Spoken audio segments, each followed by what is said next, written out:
Next, we'll look at two more examples of parameters in permutations. Again, just to gain some comfort with the basic method and also to get more familiarity with properties of permutations. And there's many, many other examples in the book. We're picking 4 parameters of permutations, and there's another 5 or 6 or more in the book. So say you want to know how many 1 cycles are there in a random permutation of size n. For 2, the average number of 1 cycles is just 1 because the permutation has 2 1 cycles, has 2, and the one that's a 2 cycle has 0. So the accumulated cost is 2, and divided by 2 we get 1. For 3, we have either 3 1 cycles, which is 3 to the accumulated cost. We have 3 of them that have 1 1 cycle, so that adds another 3 to the cost. So again, the total is accumulated cost is 6. And then there's 6 of them, so the average is 1. And you might start to see a pattern, and sure enough, for permutation of size 4, the total accumulated cost, and you can count through it here, there's 24 1 cycles in all these permutations, and there's 24 permutations, so the average is 1. So we're going to expect our result to show that the number of 1 cycles, average expected number of 1 cycles in a random permutation of size n is 1. And to show that, we're going to use precisely the same construction that we used for counting cycles. So again, we put p plus 1 into every position in the cycle. The difference in the analysis is if the original perm has cyc 1 of p1 cycles, how many are there in the set of constructed firms? Well, you have the same equation to start out with, that is, whatever number of 1 cycles there are in the original, there's p plus 1 times that in all of these, but then we have to adjust to add the new 1 cycle when we added our new element to make it a 1 cycle. And then we have to subtract off for every 1 cycle that was there, in this case the 2, we knocked it out by making it into a 2 cycle in one of the perms. So we have to subtract off cyc 1 of p. So that gives a slightly different formula. The number of 1 cycles in the set now is p times cyc 1 of p plus 1 instead of p plus 1 times cyc 1 of p. So just that plus 1 is the difference between this equation and the one that we did for left to right minima and for cycles. So let's look at what that happens to the analysis when we do that. So CGF, and then we apply the construction, and again the only difference is there was p plus 1 before and now it's p. So now we don't have the ability to use the factor of p plus 1 to knock out the factor of p plus 1 in the denominator of p plus 1 factorial. So we have to knock that out in a different way, and the easy way to do that is to just differentiate. So if we differentiate z to the p plus 1 over p plus 1 factorial, the p plus 1 comes down and cancels, and we just have z to the p over p factorial. And then our 2 terms are immediate. And now the second one is just the EGF for permutations is 1 over 1 minus z. In the first one, the p cancels out, and so that is just b prime of z. So if you take the derivative of b of z, if you look in the upper left, then first formula, the p cancels out with the p factorial in the denominator, and then we're just left with an extra factor of z. So it's z p prime of z. And then plus 1 over 1 minus z, and that's our answer. So now we have a differential equation, b prime of z equals 1 over 1 minus z squared.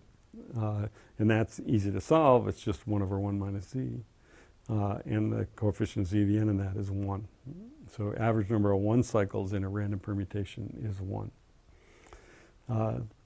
Again, very straightforward. Each step takes a little bit of experience to know when to differentiate and how to rearrange terms, but usually these types of arguments are quite elementary. For example, in our students and rooms problem, everybody goes back to a random room. What's the average number of people who wind up in their own room? Well, what we just proved is that it's 1. Now, just to test yourself, your understanding of this method, it's worthwhile maybe to take the time to try to figure out the expected number of 2 cycles in a random permutation of size n, or then generalize that to the expected number of r cycles in a random permutation of size n. The answers are 1 over 2 and 1 over r. And you can, by solving these problems, you can you get a little practice with manipulating these kinds of equations. As our last example of studying parameters and permutations, we'll look at inversions. An inversion in a permutation is a pair that's out of order. That's a little bit imprecise. A better way to look at it is to say it's the sum of for each entry, we sum up the number of elements that are larger and to the left. So for example, in the top right corner, 1, 2, 4, 3, the only pair that's out of order is 3 and 4. 3 has 1 larger element to its left, the 4. All the rest of them have 0 larger elements to the left. The one below that, 2, 1, 4, 3, has 2 inversions. 1 and 2 and 3 and 4 are out of order. 1 has 1 larger element to its left. 3 has 1 larger element to its left. The one below that, 3, 1, 4, 2, that one has 3 inversions because 1 has 1 larger element to its left, the 3, and 2 has 2 larger elements to its left, the 4 and 3. And again, for every one of these permutations, we have written down off to the side the number of inversions. If you add all those numbers up, you get the accumulated cost. For 3, the accumulated cost is 9, so the average number of inversions is 1.5. For 4, the total accumulated cost is 72, so the average, so the accumulated cost is 72, and the expected number of inversions is 3. That's the quantity we want to study, the number of inversions.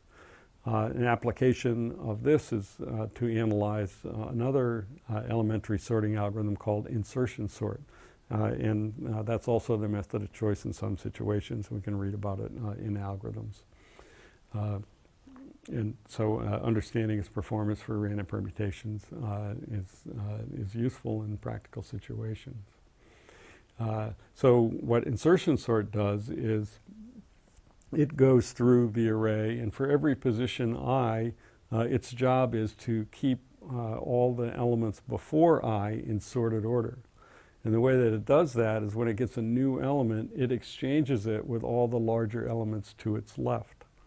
So in this case, when I equals 10 and it's pointing at the m, it knows that everything to its left is already sorted. But looking at the current element, its elements to its left is larger, so we exchange.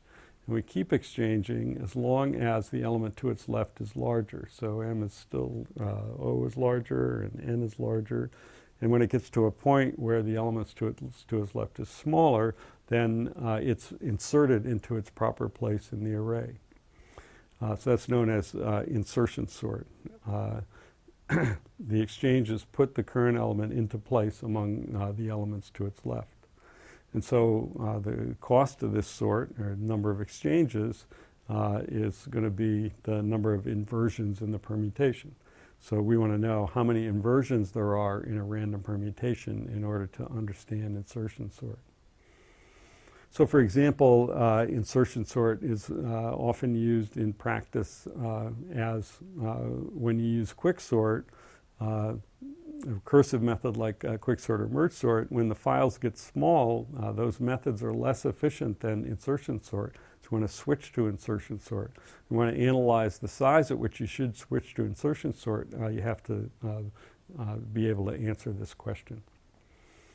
So that's insertion sort. So what's the construction for inversion? So now we're going to use a different construction. I didn't mention this one as one of the basic constructions for analytic combinatorics, but it's got the same transfer theorem and so forth as the star. And it's just an indication of the kind of freedom that we have in trying to understand combinatorial objects.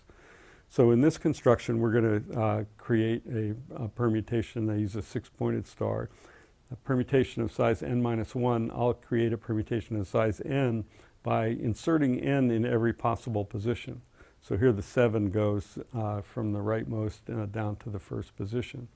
Then there's no renumbering involved. They all have the labels from 1 to 7 when you do that. So now you notice that as we move from left to right, we add one more inversion. The first one, there's no additional inversions, it's the same number of inversions. But then each one, as we move down, everybody to the right of 7, it gets one more inversion added because now 7 is to its left. And so we can calculate, again, as before, if we know the number of inversions in the original permutation, then we know the number of inversions in the set of constructed permutations. And it's, there's all the inversions in the original are still there in the constructed permutations, but then we have all these additional inversions, 1 plus 2 plus 3 up to size of p, which is size of p plus 1 times p over 2. So that's a number of inversions in the set of constructed perms. Now we're going to use that equation in our typical construction. So now our accumulated generating function is on inversions. And again, rearranging the size of the sum by size of p plus 1 and grouping those together, that gives that equivalent equation that we can now simplify. It's got two terms. In the first term, the p plus 1 cancels against the p plus 1 factorial. In the second term, the p plus 1 and both in that one also the p plus 1 cancels. So the first term is just zb of z. In the second term, if you group by k, it's just kz to the k, because there's k factorial of size, and there's an extra z thrown out in the 1/2 from p plus 1 over 2. So that simple equation, solve for b of z, is zb of z plus 1/2. That generating function is just a derivative of z to the k, so it's z squared over 1 minus z squared. Now solve for b of z and get another factor of 1 minus z. And again, that's one of our most elementary generating functions. Coefficient of z to the n in that is the average number of inversions is n times n minus 1 over 4. So that's the fourth derivation, and that's enough. And again, if you want many more, there's many more in the book. Again, that checks against small values. There's lots of properties of permutations that have been studied in classical combinatorics, and that can be handled in a similar manner. So for example, a rise in the permutation is when the value goes up. A fall is when the value goes down. A peak is when the value goes up and then down. A valley is when the value goes down, then up. A run is if you have successive values going up. Left to right minima, we already talked about, and increasing subsequence is some subset of the permutation where they go up. And all of these properties can be handled in a similar manner. And again, the book contains several other derivations and wouldn't be productive to cover in lecture. So those four indicate an approach towards studying parameters of permutation that's effective. And those that we looked at have actual applications to understanding the performance of important algorithms in practical situations.